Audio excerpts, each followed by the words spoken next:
A lakh of rupees for a bit of advice. A poor blind man and his wife were dependent on their son for their subsistence. Every day the young fellow used to go out and get what he could by begging. This continued for some time, till at last he became quite tired of such a wretched life and determined to go and try his luck in another country. He informed his wife of his intention and ordered her to manage somehow or other for the old people during the few months that he would be absent. He begged her to be industrious, lest his parents should be angry and curse him. One morning he started with some food in a bundle and walked on day after day till he reached the chief city of the neighboring country. Here he went and sat down by a merchant's shop and asked alms. The merchant inquired whence he had come, why he had come, to which he replied that he was wandering hither and thither, begging a livelihood for himself and his wife and his parents. Moved with the pity for the man, the merchant advised him to visit the kind and generous king of that country and offered to accompany him to the court.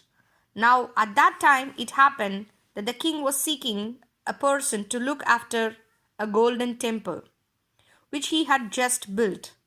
His Majesty was very glad, therefore, when he saw the person and heard that he was good and honest, he at once deputed him to the charge of this temple and ordered 50 karwars of rice and 100 rupees to be paid to him every year as wages.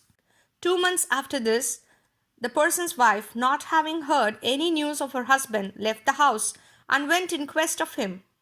By a happy fate, she arrived at the very place that he had reached, where she heard that every morning at the golden temple a golden rupee was given in the king's name to any beggar who chose to go for it. Accordingly, on the following morning, she went to the place and met her husband. "Why have you come here?" he asked. "Why have you left my parents? Care you not whether they curse me and I die? Go back immediately and await my return." "No, no," said the woman. "I cannot go back to starve and see your old father and mother die. There is not a grain of rice left in the house." "Here, take this," he continued, scribbling a few lines on some paper and then handing it to her and giving it to the king. "You will see that he will give you a lakh of rupees for it." Thus saying, he dismissed her and the women left. On this scrap of paper were written 3 pieces of advice. First, if a person is traveling and reaches any strange place at night, let him be careful where he puts up, and not close his eyes in sleep, lest he close them in death. Secondly, if a man has a married sister and visits her in a great pomp, she will receive him for the sake of what she can obtain from him. But if he comes to her in poverty, she will frown on him and disown him. Third, if a man has to do any work, he must do it himself and do it with might and without fear.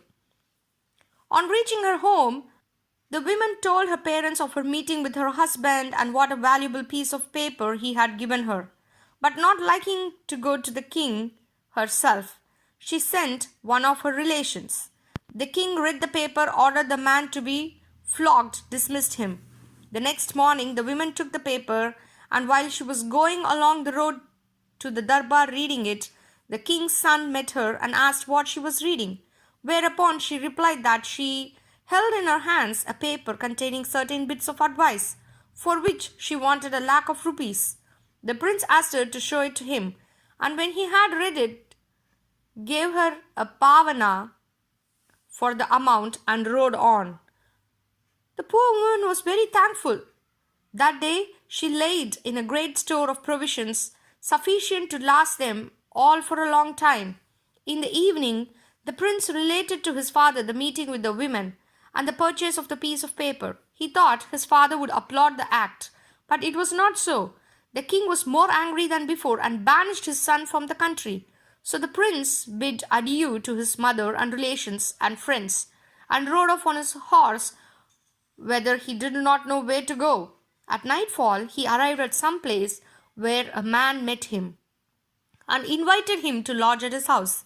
The prince accepted the invitation and was treated like a prince, and the best provisions were set before him. "Ah," thought he as he lay down to rest, "here is the case for the first piece of advice which the women gave me. I will not sleep tonight."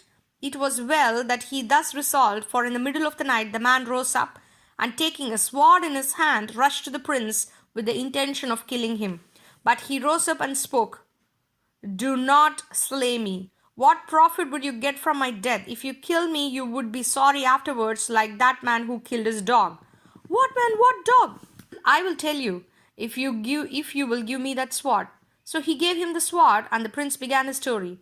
Once upon a time, there lived a wealthy merchant who had a pet dog. He was suddenly reduced to poverty and had to part with his dog.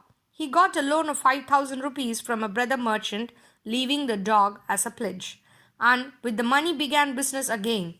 Not long after this, the other merchant shop was broken into by thieves and completely sacked. There was hardly 10 rupees worth left in the place. The faithful dog, however, knew what was going on and went and followed the thieves and saw where they deposited the things and then returned.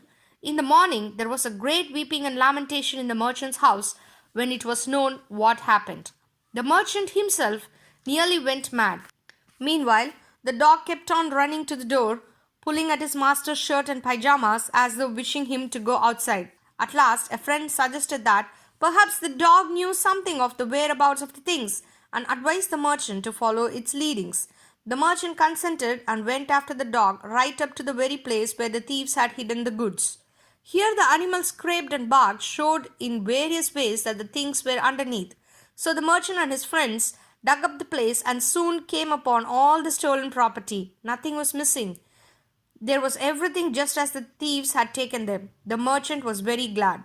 On returning to his house, he at once sent the dog back to its old master with a letter rolled under the collar, wherein he had written about the sagacity of the beast and begged his friend to forget the loan and to accept another 5,000 rupees as a present. When this merchant saw his dog coming back again, he thought, "Alas, my friend is wanting the money. How can I pay him? I have not had sufficient time to recover myself from my recent losses. I will slay the dog. He reaches the threshold and say that another must have slain it. Thus there will be an end of my debt. No dog, no loan." Accordingly, he ran out and killed the poor dog. When the letter fell out of his collar, the merchant picked it up and read it. How great was his grief and disappointment when he knew the facts of the case. "Beware," continued the prince, "lest you do it, that which afterwards you would give your life not you have done." By the time the prince had concluded his story, it was nearly morning, and he went away after rewarding the men. The prince then visited the country belonging to his brother-in-law. He disguised himself as an yogi, and sitting down by a tree near the palace, pretended to be absorbed in worship. News of the man and his wonderful piety reached the ears of the king. He felt interested in him, as his wife was very ill, and he had sought for hakims to cure her, but in vain. He thought that perhaps this holy man could do something for her, so he went to him. But the yogi refused to treat the halls of a king, saying that his dwelling was the open air, and that if his majesty wished to see him and bring his wife to the place. Then the king took his wife and brought her to the yogi before him. The holy man bade her prostrate before him, and when she remained in this position for about 3 hours, he told her to rise and go, for she was cured. In the evening there was a great celebration in the palace because the queen had lost her pearl rosary and nobody knew anything about it. At length someone went to the yogi and found it on the ground by the place where the queen had prostrated herself. When the king heard this, he was very angry and ordered the yogi to be executed. This stern order, however, was not carried out, as the prince bribed the men and escaped from the country. But he knew that the second bit of advice was true. Clad in his own clothes, the prince was walking along one day when he saw a potter crying and laughing alternatively with his wife and children. "What's the matter? If you laugh, why do you weep? If you weep, why do you laugh?" "What does it matter to you?" "Pardon me," said the prince, "but I should like to know the reason." "The reason is this then. The king of this country has a daughter whom he is obliged to marry every day because all her husbands die. Nearly all young men of the place have thus perished, and our son will be called on soon. We laugh at the absurdity of the thing, a potter's son marrying a princess, and we cry at the terrible consequence of the marriage. What can we do? Truly a matter for laughing and weeping, but weep no more. I will exchange places with your son, and will be married to the princess instead of him. Only give me suitable garments and prepare me for the occasion.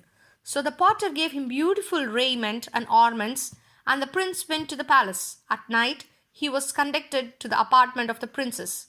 Dread hour, thought he.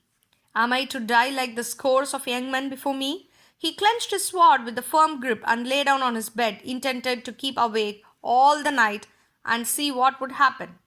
In the middle of the night, he saw two Shahamars come out from the nostrils of the princess. They stole over towards him, intended to kill him, like the others who had been before him. But he was ready for them. He laid hold of his sword, and when the snakes reached his bed, he struck at them and killed them. In the morning, the king came as usual to enquire, and was surprised to hear his daughter and the prince talking gaily together. Surely, said he, this man must be her husband, and as he can live with her. Where do you come from? Asked the king. I am the son of king who rules over such and such country, replied the prince. When he heard this, the king was very glad and bade the prince to abide to his palace and appointed him his successor to the throne. The prince remained at the palace for more than a year and then asked permission to visit his own country, which was granted. The king gave him elephants, horses, jewels, and abundance of money for the expenses of the way and as presents to his father, and the prince started. On the way, he had to pass through the country belonging to his brother-in-law, whom we have already mentioned. Report of this arrival reached the ears of the king, who came with rope-tied hands and haltered neck to do him homage. He most humbly begged him to stay in the palace and to accept what little hostility could be provided.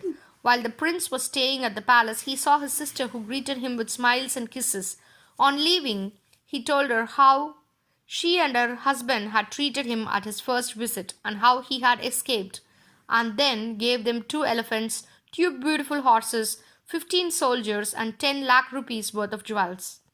Afterwards, he went to his own father and informed his mother and father of his arrival. Alas, his parents had both become blind from weeping about the loss of their son. Let him come in, said the king, and put his hands upon our eyes, and we shall see again. So the prince entered and was most affectionately greeted by his old parents, and he laid his hands on their eyes, and they saw again. The prince told his father all that had happened to him, and how he had been saved several times by attending to the advice that he had purchased from the women. Whereupon the king expressed his sorrow for having sent him away, and all was joy and peace again. The end.